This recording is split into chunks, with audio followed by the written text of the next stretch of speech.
ایک اور اہم خبر ہے، جولائی سے دسمبر 2025 سالانہ بنیادوں پر حکومتی امور چلانے کے اخراجات 12.3% بڑھ گئے۔ رواں مالی سال کی پہلی شش ماہی میں حکومتی خرچے 380 ارب 60 کروڑ روپے پر پہنچ گئے۔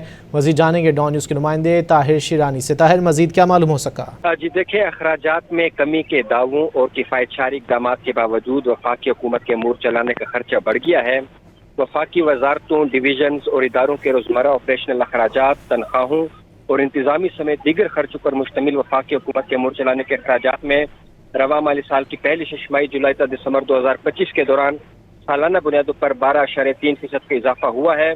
وزارت خزانہ کی دستاویزات کے مطابق رواں مالی سال کی پہلی شش ماہی میں حکومتی امور چلانے کے اخراجات 380 ارب 60 کروڑ روپے رہے، جو گزشتہ مالی سال اسی مدت میں 338 ارب 92 کروڑ روپے تھے۔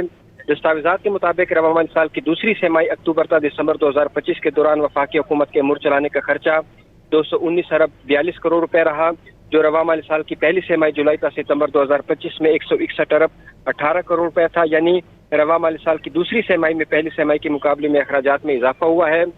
گزشتہ مالی سال 2024-25 کے دوران وفاقی حکومت کے امور چلانے پر 892 ارب روپے خرچہ آیا تھا، جو سالانہ بنیادوں پر تقریباً 108 ارب روپے کا اضافہ ظاہر کرتا ہے۔ جی بہت شکریہ طاہر شیرانی، آپ نے اپڈیٹ کیا۔